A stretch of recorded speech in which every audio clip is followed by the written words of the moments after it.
Hey everybody, Jamie here with PRs All Day, talking about the week ahead for progressive programming. Now, want to go ahead and highlight our open workout for this week. We are going to continue on the theme of our open prep and repeating past open workouts, alternating Saturday, Sunday, and this week we fall on a Saturday.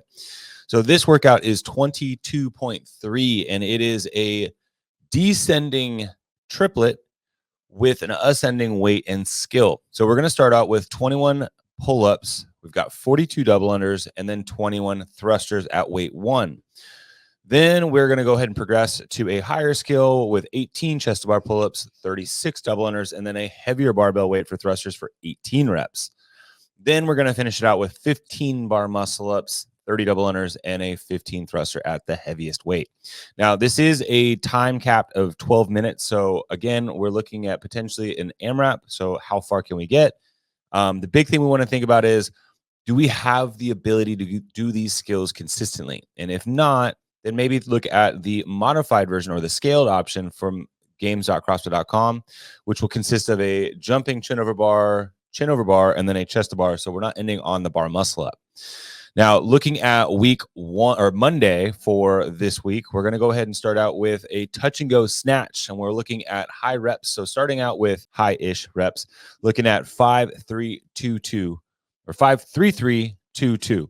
So 5 total sets, starting out with 5 linked touch and go snatches. Now, these can be power snatches or squat snatches. The big thing I highly recommend is that we practice the transition from a power into a squat.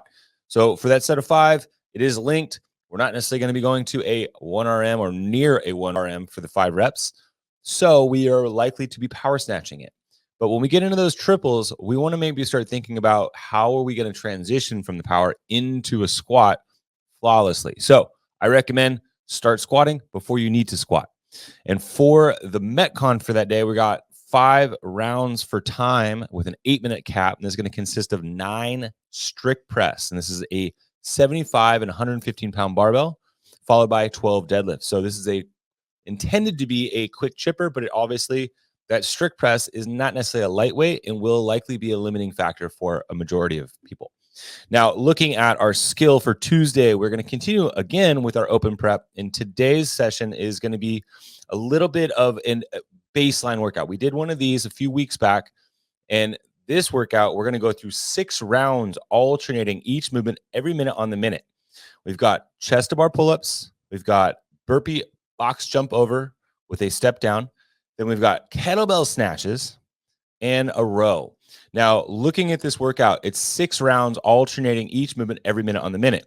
Now, there is a little catch. The first 3 rounds are more of an interval based. So we're looking to start with a 30 on, 30 off at kind of like an easy warm-up pace, and then increase our intensity for establishing a baseline round.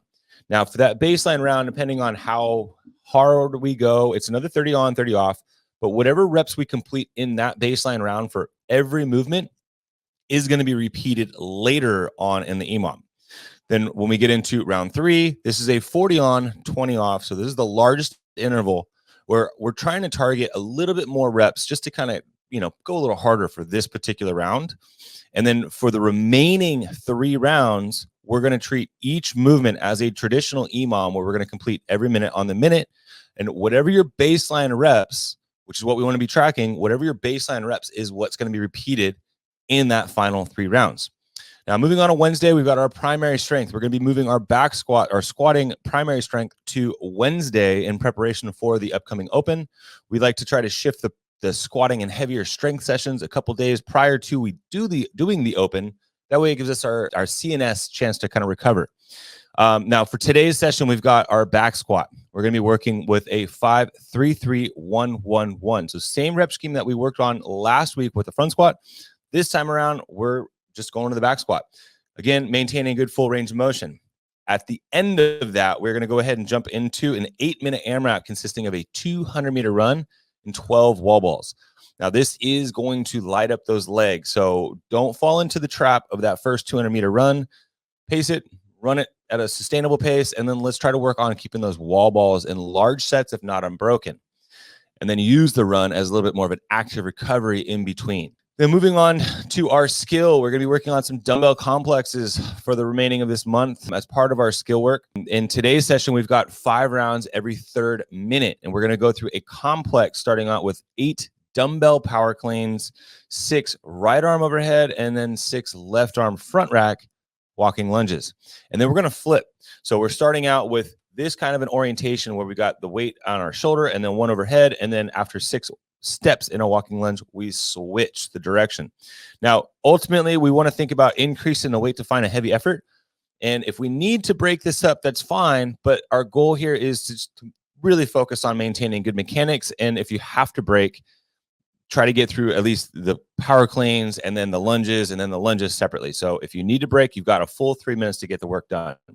At the end of that, we're going to jump into a 3 rounds for calories on an air bike, and this is going to consist of a 45 seconds on, 15 seconds off, 30 seconds on, 30 seconds off, 15 on, and 45 off. So goal here, max out those calories. And each one of those rounds, each one of those intervals, we should have kind of like a base, not a baseline, but a more set effort.